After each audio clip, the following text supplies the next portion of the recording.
Hi guys, so welcome to our spoiler review of The Young Elites by Mary Lou.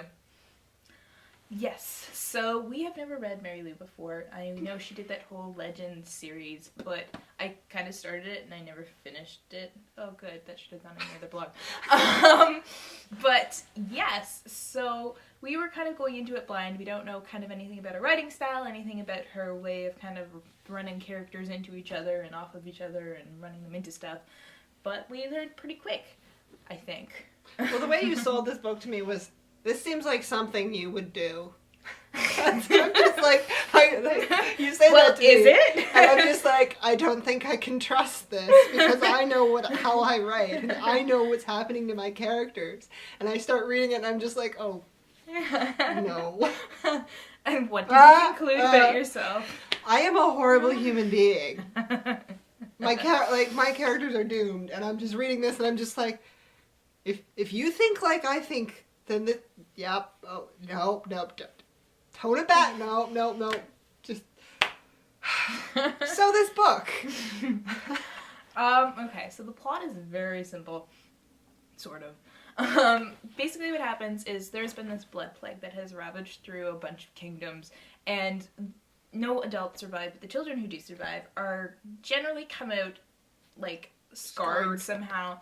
Adlena's hair turns white, her sister comes out of it, she's fine. Others have, like, marks or, like, burns or weird colored eyes, weird colored hair. It just depends on the person. Adlena also lost an eye. Fun times. So, she's living in this household. Her mother has passed away. Her father is the one taking care of her and her sister Violetta, but her father is abusive because these people who have survived the blood plague are called Malfettos. And Adlena is one, her sister is not, even though her sister went through the plague. She hasn't come out with a marking or anything. So her father is like, oh, you know, Violetta is perfect, Violetta is fine, Violetta is my hope and dreams. You, on the other hand, I want to see you manifest the powers that some Malfettos manifest, and they're considered young elites. There's this Inquisition that is running around kind of just killing Malfettos because they're kind of the scapegoats of life at this point in the kingdom.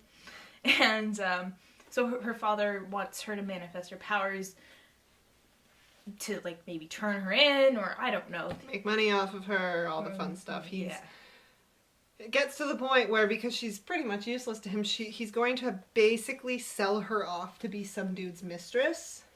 Yeah, he's like broken her fingers in the past, trying to bring it out of her. He's been cruel to her, he's been kind to her. But so she decides to run away. And he tracks her down, and he kind of comes to attack her, and he ends up getting trampled by a horse, and she manifests her powers, which turn out to be illusions. So she gets hunted down, she's nearly burned at the stake, when in comes a guy named Enzo, who we don't know it's Enzo, but it's Enzo. He is known as, his nickname, he has a nickname because... The Reaper. Yeah, the Reaper. Like, the young elites, they all go by code names, so, like, there's the Reaper, there's the Spider, and so he comes in, and he's, like, super famous, and, like, he saves her, and she's like, ah! And so she wakes up in his house, and of course he's attractive. He's got, like, blood red hair, and he's got, like, fire powers, and... he's also the prince, the missing prince, you know, rightful heir to the throne. All the usual fantasy stuff. And, you know, they're, like, kind of, like, darkly attracted to each other.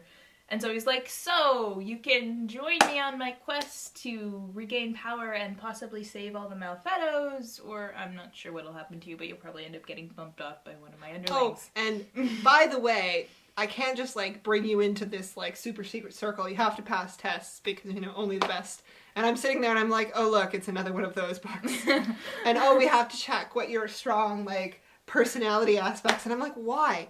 Why is everything, like... Why are we dividing everybody up? Like, Allegiant. Like, the whole diversion thing. Like, oh, you have one aspect that's super, super, like... strong, yeah. Why is that, like... I want to know why that's a thing right now.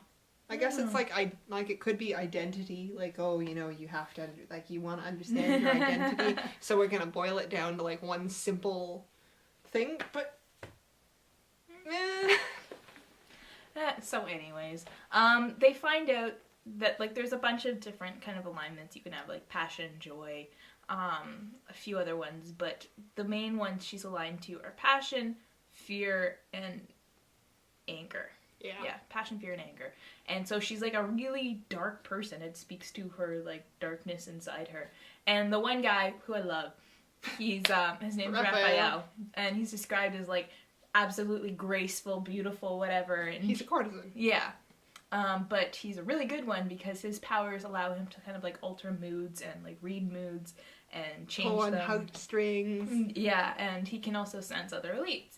So he's kind of like running around finding people who could potentially join their organization, and he's really kind to her. He's kind of like a great balance for her, and he's a great balance for Enzo because her and Enzo kind of share that similar like darkness to them.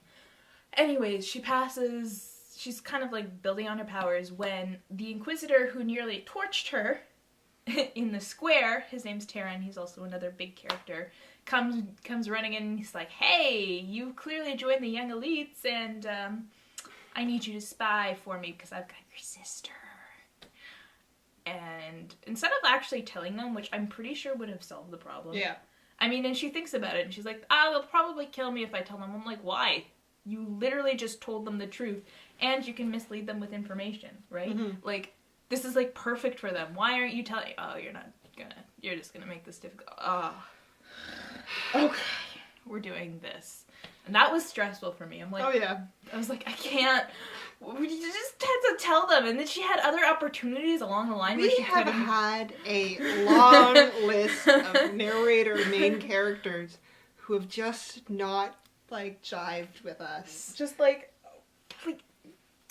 all you had to do with this, and your life would have been fine, but that's not the nature of the conflict, I guess. I don't know. And so, of course, she has to give information, and she's like, her relationship, she's like, oh, I don't want them to find out, but I do, but I don't, but I do, but I don't. Oh, they've taken me in their circle. Oh, I can't do this. Oh, I told Taryn too much. Oh! So she kind of ruins their plans to get the throne back from Enzo's sister. Not really. But things just kind of escalate in this town. This book is just that escalated quickly. That is, like, if I were to summarize this book in one sentence, that escalated quickly. Yeah, so, like, eventually they start killing off Malfettos. She runs in to save her sister, and you find out that her sister has actually been suppressing her powers all these years to kind of protect her from her father. And Edlena's a very dark character. Her powers are illusion, so that means she can create images, she can mislead people, but eventually they think that she can actually, like, just trick your mind completely, so all the senses will be... You made this really good point. I was just like, when I think of illusionist characters, like, I never really see them as powerful in my mind, because I'm just like, oh, they're not making real. Like, I would always want something more, like... Concrete. And then... They're, like, in the book, they're talking about, like, oh, this could be really dangerous, because, like, she could, like, convince someone to drink a glass of water, but that glass of water is actually liquid metal. And I'm just like, and you're like, yeah, let's just go to the dark stuff. She can't make pretty things. No, let's go to drinking liquid metal. That was the first place your mind went. Really? But I mean, there's been evidence or stories before where illusionists have completely fucked everyone over. I'm thinking Bleach and Aizen, and his power was complete hypnosis, and holy crap, that was a pain in the ass to deal with. So anyways, Edlena's kind of doesn't have control over powers, and there's this one guy, the spider, who's been kind of, like, he's taken a dislike to her, but he's, like, started to, like, kind of make it physical. And granted, she was trying to protect herself at one point, but he catches her after she's snuck her sister out of the Inquisition, and she's, like, trying to defend herself, sort of, and she manages to make him feel pain, and then she just doesn't stop. She kills him. She tricks him into dying, basically. He just, like, it was a horrific scene. He just writhes in pain and then, like, dies.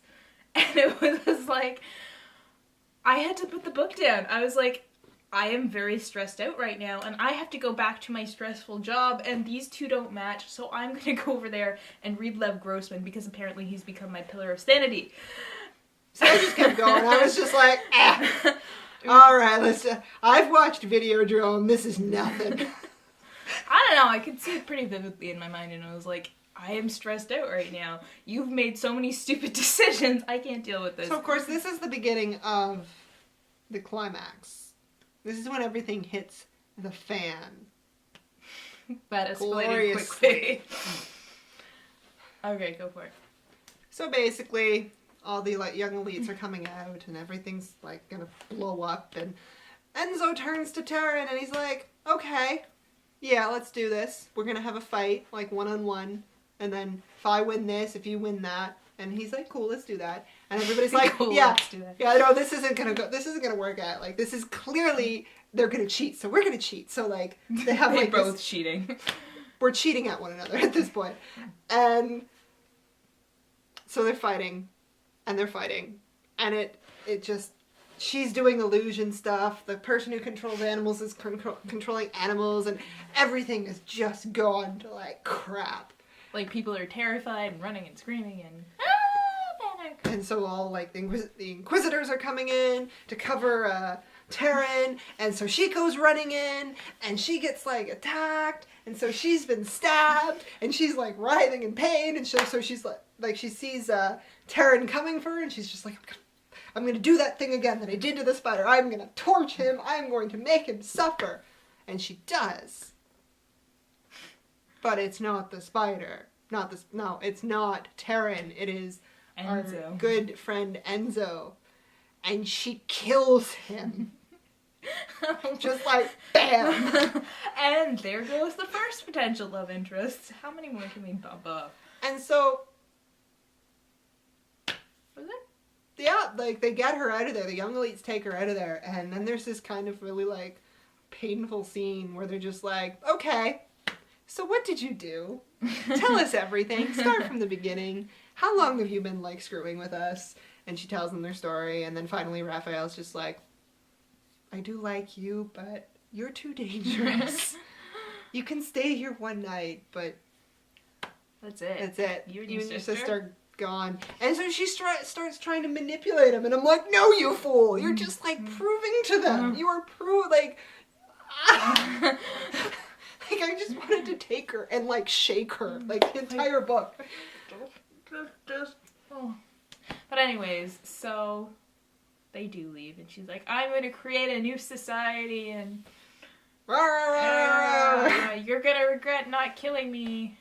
And so I had this moment where I'm like, oh, look, it's the origin story of Magneto and Dr. Xavier. Raphael is Xavier. She's Magneto.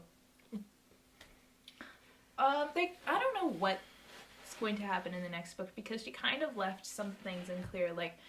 Adelina was all I needed was some unconditional love, and then she's looks over at her sister and be like, oh, you were kind of... Yeah, that was you all along. So is she fixed? The way I kind of see this going is she's so reliant on her sister. Even through when she's not with her sister, it's I have to save my sister, I have to save my sister. But her sister has that ability where her sister can stop other young elites' abilities. And so she did that a few times throughout the story when they get reunited, and every time she freaks her shit. She's just give them back! Give me my powers back! And so I kind of see that relationship could become really, really problematic because the sister has that power over her, and yet she she needs her sister, and it's just it's gonna... Do you think she's rub the at one villain of this story? Do you think it's gonna end happily for her? Oh, there is no way that this is gonna end happily for her. She'd have to start now. Yeah, and I mean, part of the problem is that she doesn't have full control over her powers, and that's what's gonna make this worse.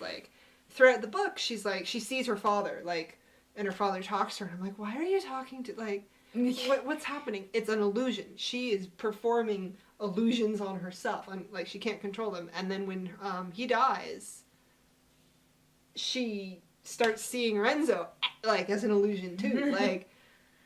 It's just... It would be a really fascinating story if it was actually was a redemption kind of story, because she is she's been set up, she's deep in her darkness. So if she managed to kind of claw herself out and find some kind of way of balancing it, it would definitely not be an easy road, and it would be a very cool story, I think. But I could easily see that as her being the villain and just getting taken down. Like, I could definitely, it would be a really cool rivalry between her and Raphael. I'd like to see them go head to head, because you do have that kind of, like, tragicness in their relationship, because she really, really likes him, and, like, friendship-wise, and now she's concerned. She's like, but was it real? Was their friendship real, or was they being manipulated? She has no idea about any of her relationship. So we've talked a lot about characters. What about world building? That was very interesting because when you look at what she's describing, kind of what her character's wearing, it's very visual, her world building. They're kind of, think like an Italian Venice masquerade. That is kind of their dressed style all the time. Like masks are a big thing. Like people are always wearing masks. So I think of kind of like elegant, not like poofy, but really like elegant, decorative stuff. The city has also been described as being like kind of like near waterfalls or surrounded by waterfalls, one of the two. So tons of waterfalls, giant moon, I think. So it's very pretty. Like the world is pretty, but my major issue is that it feels very thin. Like the story doesn't really cement the world, that the world has been around for a very long time. Yeah. And it only goes so deep, like, for what the story needs. Like, just offhand comments, like, the one that really rubbed me wrong was the whole, oh, they think magic, like, they call stuff magic because this one guy, and I'm just like... So who's this guy? When did he live? What? Yeah, how recent was this? Like... What was he combating against? Who was the opposers on the other side? Like, there's so many questions. And then they kind of go into a little bit about the gods, because apparently these powers stem from the gods, but you kind of just, they're like, oh, there are these gods, and these powers stem from them, but you don't know anything about their stories, really. It's a lot of tell, not show. And, like, hopefully we'll get more information as the series goes on, but that was the one thing that kind of... Yeah. I kind of didn't notice it until you pointed it out, and then I'm like, oh yeah. Yeah, you're completely right. And it's just, yeah, so you don't know how long this world's been around. You don't know what the world was like before. You don't know kind of where it's headed. You just know that everything's kind of dark and crappy. To compare this to Clariel, because that was our last that we did, I think Clariel did it right in the fact that society, you know that society's only really been around for 4 years, but you kind of get that inkling of the previous, how things previously worked, like the world building in that was solid. So it's like details. Yeah. The devil is in the details. Yeah. Like, she could look at a tower and be like, oh, that was built maybe 1,000 years ago, or kind of like those little things that... Or, like, this is this architecture, or this was influenced by this people over here, kind of thing. Like, just little things that kind of... And, I mean, she alludes that there are different countries and, like, supply different things and have different... Oh, this country treats Malfetos differently, But it's kind of just summarily mentioned and then kind of not talked about after that. So, yeah. I liked it. I enjoyed it, and I'm looking forward to reading the next one. I'm very curious to see where it ends up. Me too. So, yeah, that was our review of Mary Lou's Young Elites. So, tell me what you thought. Were we completely wrong about, like, the world building, or is it just us kind of hungry for more details? Yeah, so we will see you guys later.